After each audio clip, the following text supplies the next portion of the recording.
Il a raté là.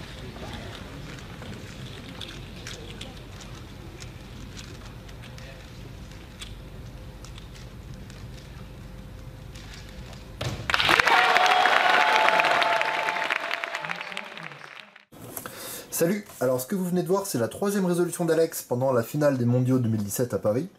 Après avoir fait 7 et 5, je vous les ai présentés dans 2 anciennes vidéos. Il continue avec donc un nouveau 7 et il fait 7,76.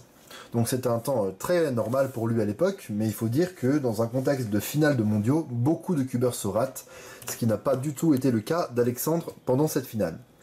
Donc, on va essayer de reconstruire la résolution. Je vais essayer de vous présenter ce qu'il a fait et de me mettre à sa place pour vous expliquer ce qu'il a pensé. Et donc, on est parti. J'ai mélangé le cube avec la face jaune en haut et la face verte en face pour avoir une croix blanche, alors que lui a fait une croix jaune. Mais évidemment, ça ne changera rien à la résolution. Donc, qu'est-ce qu'il a fait? Il a vu ce bloc-là. À noter qu'il aurait pu aussi utiliser ce bloc-là, mais l'arête étant dans son slot désorienté, ça n'a clairement pas une bonne tête. Il a vu ce bloc là, et donc avec l'arête là, la blanc-bleu ici, et l'arête qui correspond au coin juste là, bon ça semble assez évident. On va faire U''RFR, la blanc-bleu sera ici, cette arête là sera là, l'arête là elle est orientée, ce qui fait que on pourra l'insérer dans son slot juste avec des mouvements L et U, sauf que Alexandre il voit un petit peu plus loin que ça, il se dit une fois que cette arête là sera là, bah, il aura bien envie quand même de faire une rotation pour aller l'insérer comme ça. C'est quand même très rapide. Et regardez bien ce qui se passe. L'arête qui nous concernait, elle était à côté de l'arête avec du blanc. Donc elle était là. Et donc quand on fait ça, elle arrive là, mais elle a changé d'orientation. Donc si on fait une rotation et en plus qu'on change d'orientation de cette arête qui nous concerne, on pourra toujours l'insérer juste avec des mouvements L et U. Donc évidemment ça je vous le détaille, mais pour Alexandre c'est vraiment trivial, même pour moi on va dire, enfin c'est vraiment quelque chose qui est très très basique. Donc c'est ce qu'il va faire, il va faire U''RFR, rotation, il va insérer l'arête, et ici donc il va insérer la dernière arête de la croix, le coin étant bien mis ici, on a juste à insérer l'arête ici. Alors là c'est très dommage, il est passé à côté de quelque chose. Bon, on peut pas lui en vouloir, hein, c'est très très rapide sa résolution. Donc il a fait UU, L'Ul. Donc on se dit, bon bah c'est très bien, ça fait une X-cross, mais regardez ce qui se passe s'il fait L'U'2L pour l'insérer. Cette arête là arrive là, on a un cas de base. Donc voilà, c'est un petit peu dommage, mais lui ce qu'il a fait c'est ça. Ensuite D2, il a une paire de F2L très simple devant lui, donc aucune raison de commencer par autre chose. Il va pas créer la paire là, ici, faire une rotation pour aller l'insérer. Il préfère déjà faire une rotation. D'ailleurs, c'est intéressant parce que ça met le slot résolu derrière à gauche. Donc le slot le plus chiant à résoudre, bah, il est déjà résolu. Et maintenant, on n'a que du RU ou alors des choses qui sont devant nous. Et donc, il fait U', il crée la paire U, et puis là, il va bien utiliser index majeur, un double flic, R', U2, R. En faisant ça, il a une paire assez simple ici, donc il va accompagner le mouvement comme ça, il va faire R', U2, R, U, il va l'insérer. Et ici, alors on a une paire de F2L pas très sympa, mais en plus, on n'a rien d'orienté. Et ça, les très très bons cubeurs, vous verrez très rarement un très très très bon cubeur du niveau d'Alex faire un OLL point. C'est très très rare. Donc il faut réagir. Et il a très mal réagi dans un premier temps, puisqu'il a fait un petit mouvement parasite. Alors moi, ce que j'appelle des mouvements parasites, c'est des mouvements qu'on fait sans savoir pourquoi on les fait. Donc là, il a fait U'. Et donc, il a fait U', et ensuite, bah voilà, il s'est rendu compte de son erreur, de ce qu'il avait devant les yeux, donc il a fait U. Il a fait U'. Alors c'est vraiment dommage parce que voilà, c'est un petit peu parasite, ça fait perdre quelques dixièmes de seconde. En slow motion, on le voit plutôt bien. Et ici, alors il y a plusieurs manières de faire pour résoudre ça, tout en orientant une ou deux arêtes. La première manière de faire, ce serait éventuellement de faire R', D', R, U', R', D, F, R, F'. Voilà, c'est une manière que j'aime plutôt bien, mais c'est un petit peu long.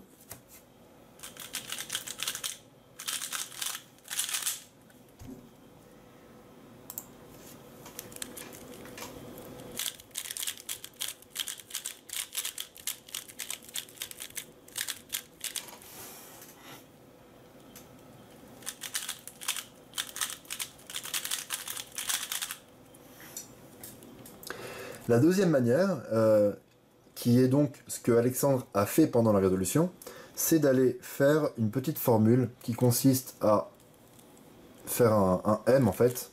Mais pour faire un M, généralement on fait pas M comme ça, hein, on fait R minuscule prime. Et ici on va faire U, L, ce qui va connecter la paire là, F prime, L prime, U prime, M prime. Voilà. C'est quelque chose qui passe vraiment bien, que personnellement je fais dans beaucoup de situations, mais je fais surtout quand c'est en symétrique. Je fais surtout quand c'est à gauche, parce que de ce côté-là, j'avais un petit peu moins bien. Mais Alexandre, je pense qu'il le fait des deux côtés sans aucun problème. Voilà, c'est pas pour rien qu'on n'a pas le même niveau. Donc ici, il va faire U2', pas index majeur, il va faire U2', index. Donc voilà, encore une fois, c'est toujours améliorable, mais pour la prise en main du cube ici, c'est peut-être pas plus mal, parce que vous voyez que si on fait U2 comme ça, après, la prise en main est vraiment pas évidente, on peut pas commencer directement la formule. Donc c'est peut-être pas plus mal de faire U', et ensuite U', on commence l'OLL. Donc, deuxième fois qu'il a cette OLL pendant cette AVG, puisque c'est le même qu'il a eu pendant la première résolution. Et ici, pas de chance. Voilà, c'est une F, donc il fait U'. Il va faire son algo. Et la UF, il va bien pousser avec l'index ici. Voilà. Alors, je vais la refaire une deuxième fois, et ensuite on regardera le slow motion, et j'essaierai de commenter la résolution en direct. Donc, on est parti. U', F, R, F, R. Rotation pour aller insérer la dernière. Ensuite, il va faire U. Il va mettre cette arête là. D2. Rotation. Cette paire. En faisant bien double flic. Ici, pareil pour celle-ci.